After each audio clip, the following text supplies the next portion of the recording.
Hey everybody, Papa Todd Takes. I am Papa Todd. Let's talk a little bit about the WNBA and my just thrilling week that I'm following here with them as the geniuses at the top of the WNBA have decided to meet or convene. I believe it was a teleconference, so they didn't even meet in person. But man, the vacuum created whenever they open their mouths must be just incredible because just the emptiness inside those heads. Wow. Anyway, let's talk about it a little bit. If you like what I'm doing here, I'd really appreciate if you would click the like button, subscribe so you can see more of my stuff, and I'll try to keep you coming back, all right? So tonight's just going to be a quick one. Not a whole lot going out, as I probably figured. There wasn't a whole lot there. But they basically came out and just threw their hands up and said, oh, nothing to see here, and keep walking, even though they called a meeting about it. They said there's no immediate concerns about eligibility, so we don't need to discuss it. So again, they just refuse. They push this narrative that has cornered them, and now they're just refusing to define a woman because there's nothing immediate. There has to, well, it was funny. I was listening to Clay and Buck, just briefly saw a little clip of theirs, and they talked about it. And they did kind of have a point. They said maybe they don't want to have to do eligibility criteria because some people in the WNBA may not qualify if they do some kind of definitions, which means, and I don't know that there's any proof of this or anything, and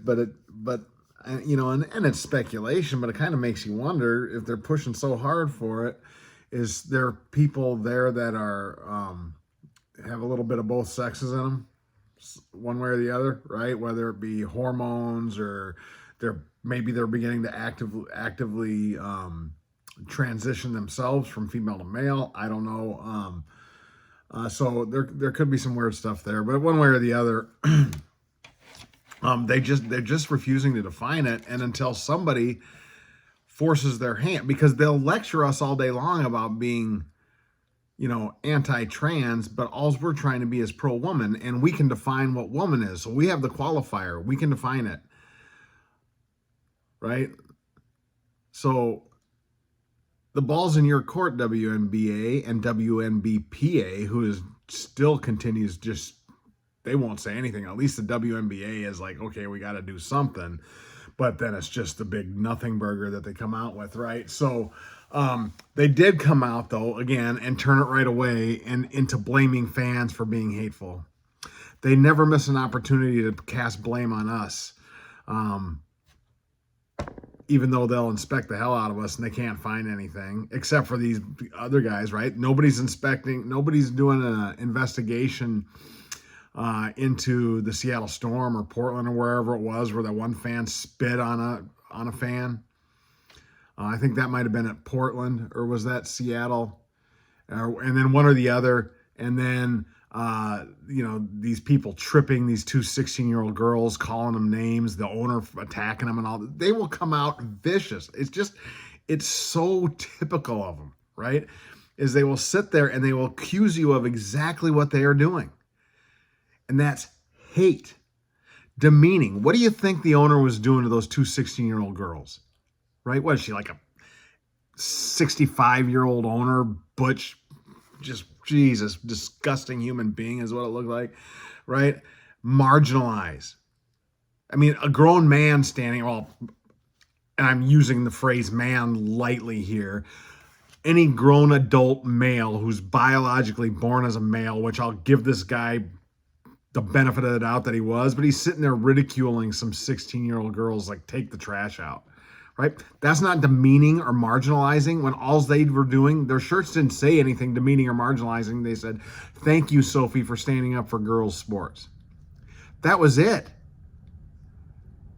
So you can't even espouse a different opinion or a different point of view on things than the WNBA and WNBPA without being accused by them of being marginalizing, demeaning, hateful, racist, transphobic, and then to top it all off, Stephanie White, the itch babe that she is, what does she do? She comes out and she tells us all to go to hell. If we don't agree with her, we can all go to hell. No hate there, no demeaning speech, no hateful anything there, right? Absolutely nuts. So what are they going to have to do? They got to address it with the CBA, because now they're starting to go down a path where they're saying woman. Now they avoided it in the statement today because they came out with the eligibility. But eligibility is based on it's the women's. It's a qualifier right there. The Women's National Basketball Association.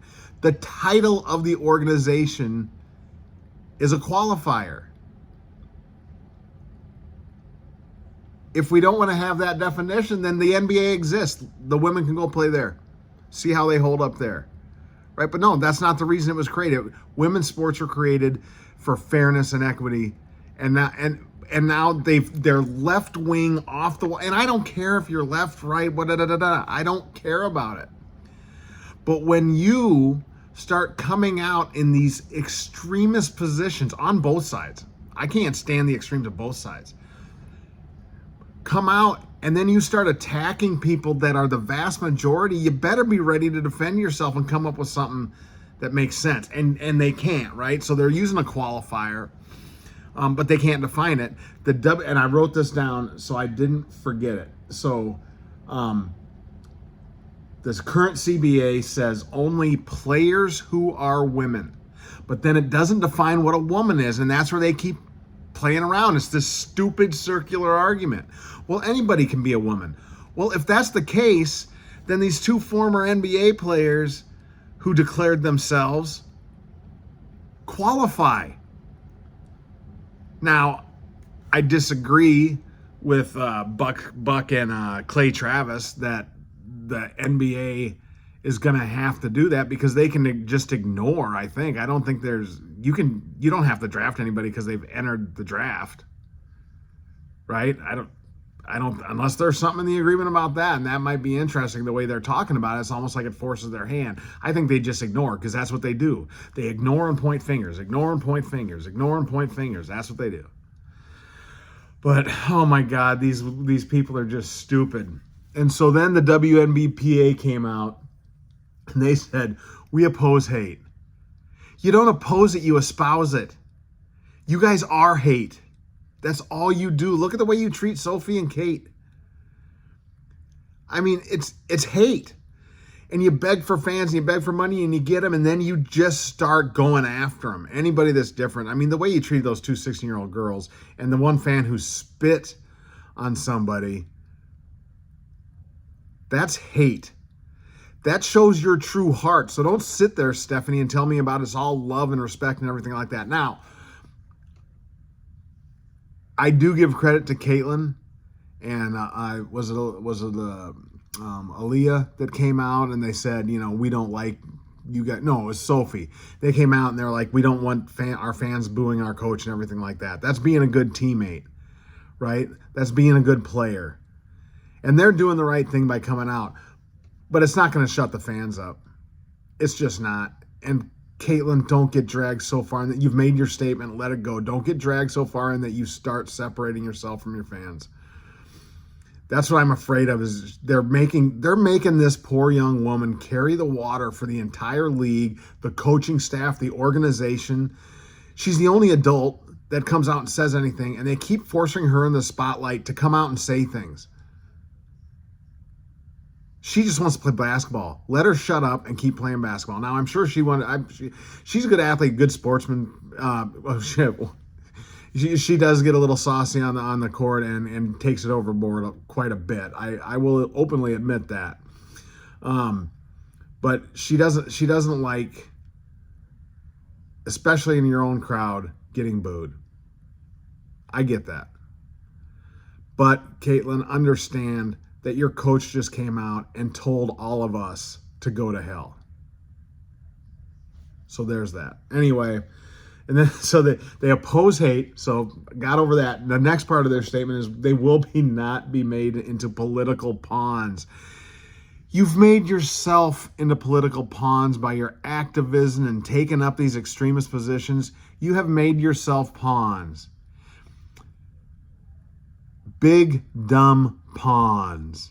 Like Mongo, right? WNBPA just pawn in game of life. Morons. Folks, Papa Todd takes. This is Papa Todd. This is really exhausting. Keep thinking for yourselves, folks. Till next time.